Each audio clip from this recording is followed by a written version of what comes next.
નમસ્કાર, સરદાર સંદેશ ન્યૂઝમાં આપનું સ્વાગત છે। સણોસરામાં શીતળા સાતમની ઉજવણી કરવામાં આવી હતી।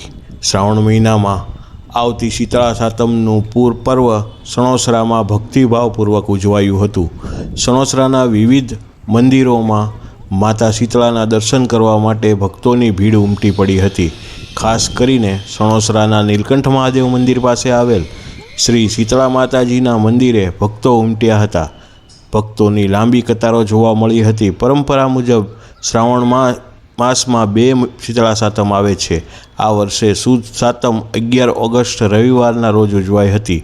આ પર્વ પરણિત સ્ત્રીઓ વ્રત રાખે છે અને ઠંડા પાણીથી સ્નાન કરીને માતા શીતળાની પૂજા કરે છે।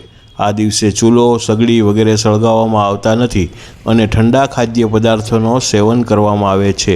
શીતળા માતાને રોગનાશીની માતા માનવામાં આવે છે। ભક્તોનો માને છે કે માતા શીતળાની પૂજા કરવાથી રોગચાળો દૂર થાય છે અને પરિવારમાં સુખ શાંતિ રહે છે। ખાસ કરીને બાળકોની સ્વાસ્થ્ય સુખાકારી માટે મહિલાઓ સાતમનું વ્રત કરે છે તથા બાળકોને શ્રી શીતળા માતાના મંદિરે માથું ટેકવવા લઈ જાય છે।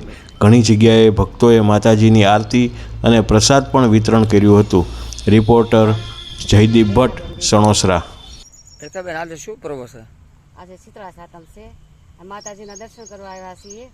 માતાજીને કંકુના ચાંદલા કર્યા, નાગલા ચુંદડી ચડાવ્યા, ફળ ચડાવ્યા, કુલે ધરી અને એ સરસ મજાના માતાજીને ખૂબ શણગાર્યા છે અને આખું ગામ લોકો બધા દર્શન કરવા આવે છે અને ખૂબ જ મજા આવે છે। અહીંયા આસ્થા અને વિશ્વાસથી માણસો દર્શન કરવા આવે છે। અહીંયા શીતળા સાતમના માતાજીના દર્શન કેટલા સમયથી તમે આવો છો બેન? અમે તો ઘણા વર્ષોથી આવી છે। અમે જૂના જાણીતા છીએ અહીંના।